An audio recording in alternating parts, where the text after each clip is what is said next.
नमस्कार, आप देख रहे हैं आज तक डिजिटल और मैं हूं आपके साथ अनूप आकाश वर्मा और मेरे साथ हैं क्राइम तक के डिप्टी एडिटर चिराग गोठी। चिराग, बहुत बहुत स्वागत है आपका। उत्तर प्रदेश के बहराइच में इन दिनों तनाव का माहौल है। इंटरनेट सेवाएं बंद कर दी गई हैं।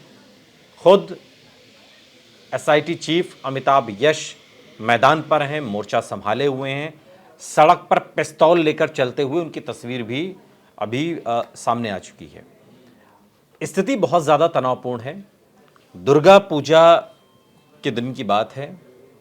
एक टोली निकल रही है प्रतिमा के विसर्जन के लिए और उसके बाद एक घर के पास पहुंचती है और उस घर से जो उसके घर के मालिक हैं वो बाहर निकलते हैं। कुछ कहासुनी होती है। किस विषय पर हुई इसकी जानकारी अभी सामने नहीं आई है और उसके बाद हालात इतने तनावपूर्ण हो जाते हैं कि स्थिति आज आगजनी की वहाँ घटनाएं हुई हैं। एक शख्स की मौत हो गई है। राम गोपाल मिश्रा उसका नाम है। 22-23 साल उम्र बताई जा रही है। 6 महीने पहले शादी हुई थी। अभी वहाँ पर क्या स्थिति है? अभी तो अमिताभ यश भी खुद उतर चुके हैं, मोर्चा संभाले हुए हैं। देखिए, वहाँ हालात काफ़ी तनावपूर्ण हैं और वहाँ पर लॉ एंड ऑर्डर मेंटेन रहे, इसके लिए वहाँ पर मोर्चे पर पुलिस भी तैनात है। ठीक है। पैरामिलिट्री फोर्सेस के जवान भी तैनात हैं। लेकिन जिस तरह से ये हुआ और उसको लेकर पॉलिटिकल हम देख रहे हैं, डिबेट भी चल रही है। समाजवादी पार्टी का एक ट्वीट अभी मुझे आ रहा है।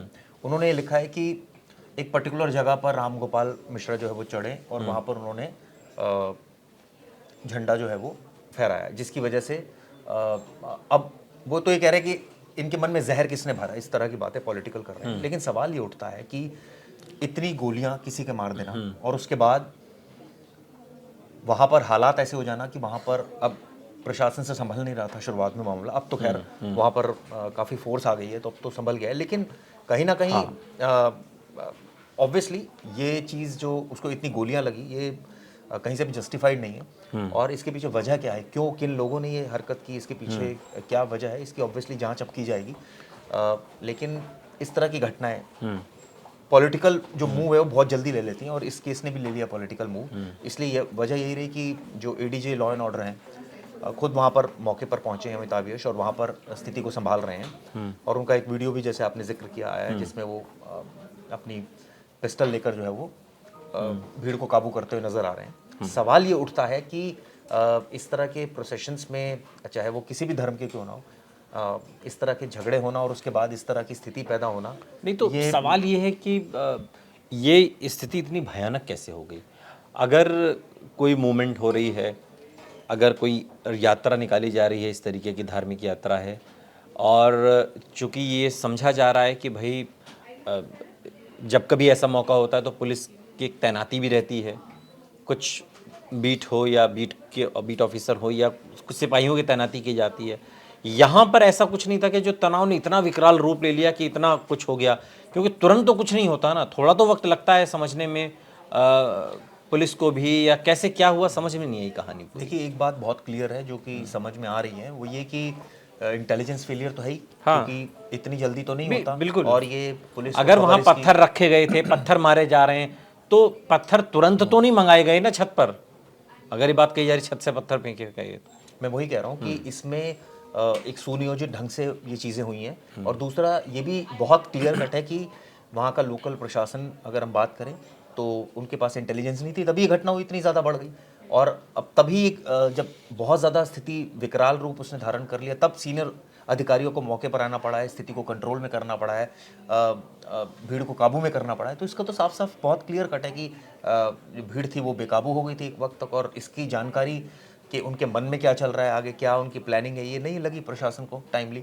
लेकिन एक चीज़ और भी है, जो इसमें राम गोपाल मिश्रा की जितनी गोलियां लगी हैं वो भी अपने आप में कई सवाल खड़े कर रही है कि भाई ये कौन लोग हैं जिन्होंने इस तरह की घटना को अंजाम दिया, इनके खिलाफ क्योंकि सख्त कार्रवाई होनी चाहिए। अभी तक बहराइच मामले में अब्दुल हमीद, सरफराज, फ़हीम, साहिर खान, ननकऊ और मारफ अली समेत 10 लोगों के खिलाफ मुकदमा दर्ज किया गया है। 30 के करीब लोग इसमें हिरासत में लिए गए हैं, उनसे पुलिस पूछताछ कर रही है। परिजनों और ग्रामीणों ने शव को महसी तहसील के मुख्यालय पर रख दिया। भारी पुलिस फोर्स, डीएम, एसपी, दर्जनों अधिकारी आक्रोशित, जो गुस्से से भरे हुए लोग हैं, जो राम गोपाल मिश्रा के जो परिजन हैं या उसके जो जानने वाले हैं, उनको मनाने और समझाइश में ये सारी चीज़ें उस दिशा में होती रही। लेकिन सवाल फिर यही आता है चिराग कि इतनी बड़ी घटना एक ज़िले में हो जाती है और इंटेलिजेंस फेलियर की बात आपने भी कही, इंटरनेट सेवाएं वहाँ पर अभी बंद कर दी गई हैं, लेकिन गाँवों के बारे में या हमारे यहाँ कहा जाता है कि कोई चीज़ देर से घुसती है, तनाव अगर है देर से घुसा निकलता भी देर से है। ये जो समस्या है जो दो धर्म, दो समुदाय विशेष के बीच में है, इसका खतरा कहीं आसपास के इलाकों में तो नहीं होगा? वहाँ पुलिस की क्या अब तैयारी रहेगी? देखिए, नेचुरली प्रभाव तो पड़ता ही है जब इस तरह की घटना होती है, लेकिन ये भी सोचने वाली बात है कि एक जो वीडियो समाजवादी पार्टी ने जारी किया है जिसमें राम गोपाल मिश्रा वो क्लेम कर रहे हैं वही है और वो झंडा जो है वो चेंज कर रहे हैं, और उसके बाद ये भी सोचने की बात है कि कई उनके गोलियां लगी। हाँ। तो ये किस चीज़ का एक्शन और रिएक्शन हुआ है, कहने का मतलब है। दूसरा, क्योंकि डीजे बचाने को लेकर ही सारा विवाद हुआ था। मैं वही कह रहा हूँ ना, तो शुरुआत अगर इससे हुई है डीजे बजाने को लेकर, और उसके बाद एक सीक्वेंस हम ये देख रहे हैं कि राम गोपाल मिश्रा छत पर चढ़कर झंडा बदल रहे हैं, और एक सीक्वेंस ये देख रहे हैं कि उनकी गोलियां लगी है, तो बहुत जाहिर सी बात है कि आग दोनों तरफ लगी। लेकिन चिराग एक चीज समझ में नहीं आती है, ये सिर्फ बहराइच की बात नहीं है, ये आप हर जगह इस चीज़ को देख सकते हैं, दिल्ली में भी और बाकी जगहों पर भी। कोई धार्मिक जुलूस अगर निकल रहा है, धार्मिक, अब कांवड़ियों की जब बात होती है तो आप देखिए बिना हेलमेट के एक मोटरसाइकिल पर 3-3, 4-4 लोग जितने उस पर बैठ सकते हैं, बैठते हैं, सरसराते हुए निकलते हैं। अब दुर्घटना तो किसी का देखेगी नहीं कि आप कांवड़िए हैं या क्या हैं, वो तो हेलमेट तो सुरक्षा के लिए ही होता है। या और भी आप देखिए जो शब बारात जो निकाली जाती है रात में जो होता है, उसमें भी आप देखिए जो बाइक पर चलते हैं या उस कितना वो हुड़दंग हो हल्ला मचाते हुए चलते हैं कि अगर आस पास में आप निकल रहे हो गाड़ी लेके अपनी, ये तो डर लगता है कि भाई हमसे टच ना हो जाए, हाथापाई पे ना उतारू हो जाए। या और भी कोई धार्मिक यात्रा या जुलूस निकाला जाता है, इनको इतनी ताकत कहाँ से मिलती है कि हम धार्मिक यात्रा निकाल रहे हैं, अब कानून कायदा सब हमारे ठेंगे पर है? देखिए, सिंपल सी बात है, तो जो लॉ एनफोर्समेंट एजेंसी है, अगर वो अपना काम ढंग से नहीं करेगी, कोई भी जुलूस निकलता है पुलिस साथ में चलती है, हम सब देखते हैं। लेकिन अगर उसके बावजूद एक चीज़ है हमेशा बोली जाती है, धार्मिक मामला है तो इसमें ज़्यादा पुलिस को भी ये होता है कि बहुत ज़्यादा सख्ती ना करे। ये एक निर्देश होता है जिसमें कि ये हालांकि लिखित में नहीं होता, लेकिन ये निर्देश होता है कि ठीक है, कोई किसी को ये फील ना हो, किसी भी धर्म के लोगों को, कि भाई हमारे साथ बहुत ज़्यादा हमारी स्वतंत्रता का हनन किया जा रहा है। अब इस तरह के केसेस में जब हुड़दंग होता है, फिर हमने देखा दिल्ली के जहांगीरपुरी इलाके में क्या हुआ था, यही हुआ था। बिल्कुल बिल्कुल। इसके अलावा तमाम जगहों से इस तरह की तस्वीरें हमने देखी जो आती है दशहरे से पहले, क्योंकि इसी के तार इससे जुड़ते हैं। अगर कोई जुलूस निकल रहा है या डीजे बज रहा है या चीज, ऐसा क्या हो गया कि दूसरे का रक्तचाप इतना बढ़ गया? वही बात है, ये दरअसल मतलब इसको समझने, इस साइकोलॉजी को भी समझने की जरूरत है ना, क्योंकि ये घटना पहली नहीं है और आखिरी भी नहीं है। बात आपकी सही है, लेकिन वही है कि इसमें तो पुलिस का ज़्यादा रोल बनता है कि वहाँ अगर आपको दिख रहा है इस तरह का प्रोसेशन है, अगर आप उसको अनुमति दे रहे हैं तो आप पर्याप्त संख्या में पुलिस बल वहाँ लगाइए ताकि कोई हिमाकत ना कर सके इस तरह की। सिंपल सी बात है। अगर पुलिस बल नहीं होगी तो वहाँ पर लोग जब झगड़ा करेंगे तो फिर कंट्रोल करने वाला पुलिस नहीं होगी, तो आपस में कई बार ऐसी स्थिति पैदा हो जाती है, फिर एक दूसरे की गलतियाँ ढूंढी जाती है कि पहले आपने किया था, उसके बाद हमने किया, फिर आपने किया, फिर हमने किया।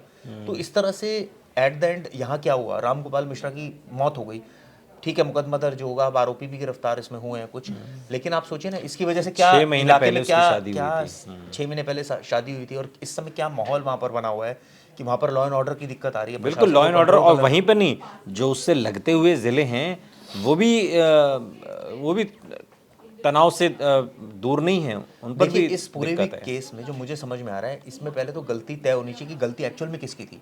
लेकिन गलती की किसी को सजा, अगर मान लीजिए किसी भी एक पक्ष की गलती है तो किसी की सजा मौत नहीं हो सकती, वो अदालत का काम है देना। बिल्कुल, वो अदालत में केस चलेगा, उसके बाद जो भी तय होगा। लेकिन आम लोग अगर ये इस हत्याकांड को अंजाम दे रहे हैं तो ये तो अपने आप में बहुत सोचने वाली बात है ना, कि बात चाहे बहुत बड़ी भी हो सकती है, लेकिन इसका मतलब आप इसका जस्टिस इस तरह से होगा कि किसी की आप मौत के घाट उतार दें, किसी को इतनी बेरहमी से मार दें, तो ये तो बड़ी अजीब सी बात हो गई कि इसमें तो जो सख्त से सख्त कार्रवाई होनी चाहिए वो होनी चाहिए। बिल्कुल।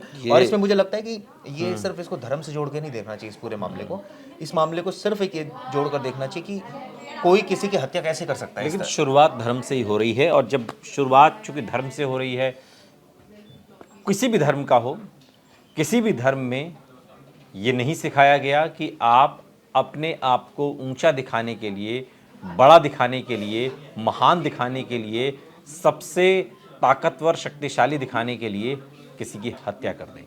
किसी भी धर्म में हत्या को जायज़ नहीं ठहराया गया। ये इसका लबुलवाब है जो सबको समझने की ज़रूरत है। अगर ये हम समझ लेंगे तो निश्चित तौर पर कोई भी धार्मिक जुलूस हो, कोई भी यात्रा हो, हम कभी किसी को परेशान नहीं करेंगे और कभी कोई परेशान होगा नहीं और कभी कोई ऐसी स्थिति नहीं आएगी जिसमें बात हद से आगे निकल जाए। बहुत बहुत शुक्रिया चिराग इस तमाम जानकारी के लिए। यहाँ रुक रहे हैं लेकिन आप कहीं जाइएगा नहीं, बने रहिए हमारे साथ, देखते रहिए आज तक डिजिटल।